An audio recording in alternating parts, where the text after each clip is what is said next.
Imagine driving down the road on a beautiful day, the windows down and music blasting.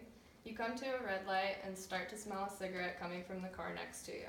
You might be thinking, ew, gross, or now I want one. Either way, that cigarette is affecting your health and the environment without you even touching it. Over 8.5 million Americans live with tobacco-related illnesses.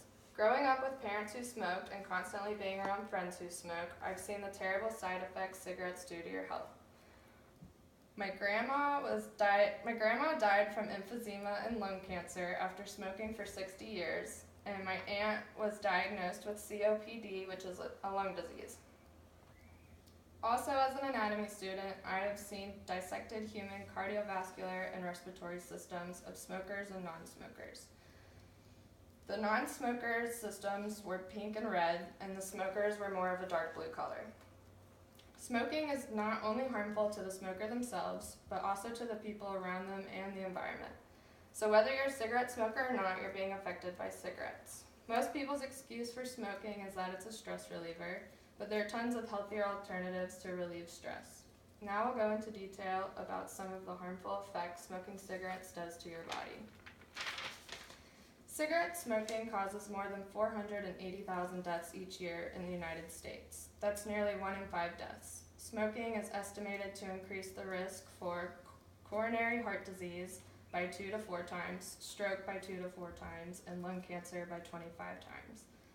Cardiovascular diseases and respiratory diseases are 2 of the most common diseases caused by smoking. According to the CDC, smoking damages blood vessels and can make them thicken and grow narrower. This makes your heart beat faster and your blood pressure go up. Smoking can also cause lung disease by damaging your airways and the small air sacs found in your lungs, which are called the alveoli. Smoking affects the people around you physically and emotionally. Secondhand smoke immediately affects your heart and blood vessels despite the amount of exposure. So if someone standing next to you has asthma and inhales the smoke from your cigarette, the smoker is at risk of causing an asthma attack. Cigarette butts and smoke affect the environment more than any other pollutants, resulting in air, water, and land pollution. Even the production of cigarettes influences the environment. The tobacco plant is very susceptible to pests and diseases, and tons of unfriendly chemicals and pesticides are being sprayed.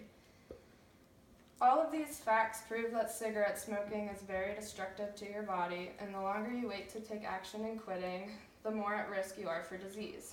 Now that we see the problems that can be created from smoking cigarettes, let's find a solution. People need to be better educated about what cigarettes do to your body to help motivate them to either quit or never start smoking. John R. Hughes, a doctor, states in an article that he wrote that reinforcing personal risks of smoking and their reversibility, offering solutions to barriers to quitting, and offering treatment includes a clear request to quit and increases quit rates. Smokers try to quit only once every 2 to 3 years, and most do not use any scientifically proven treatments. Scientifically proven first-line medications include nicotine patches, nicotine gum, inhalers, and things like that.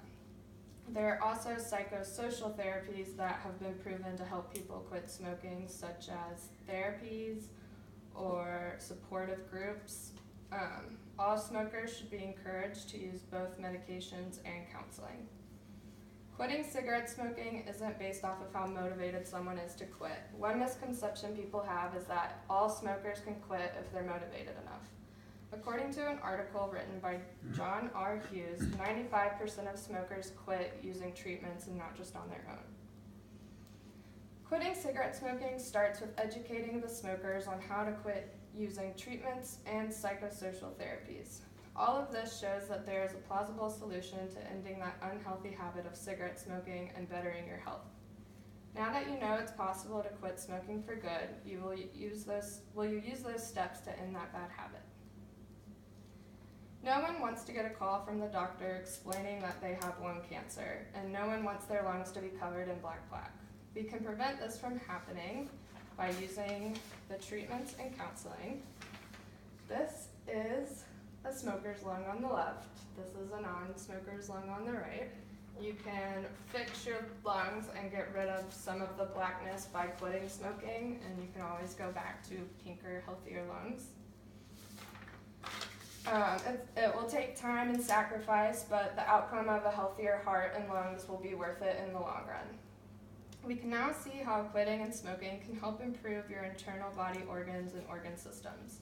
Now that you know what smokers' lungs look like and all the steps towards making your body healthy again, will you quit smoking and convince others to quit smoking as well? Now to sum up my speech.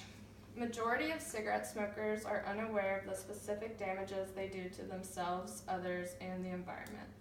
There is a need for educating people on the harmful effects of cigarettes. By using scientifically and psychosocially proven therapies and medications, people can quit smoking for good.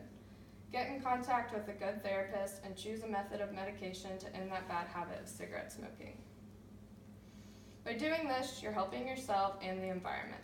Quitting cigarette smoking is the key to a longer and healthier life, and now that you know the steps to ending that unhealthy habit, you can quit and feel confident about helping others, the environment, and the people around you. The end. Yay! Is that 6.5? 6.5. I'm submitting that. I don't even care. Yeah, that's good.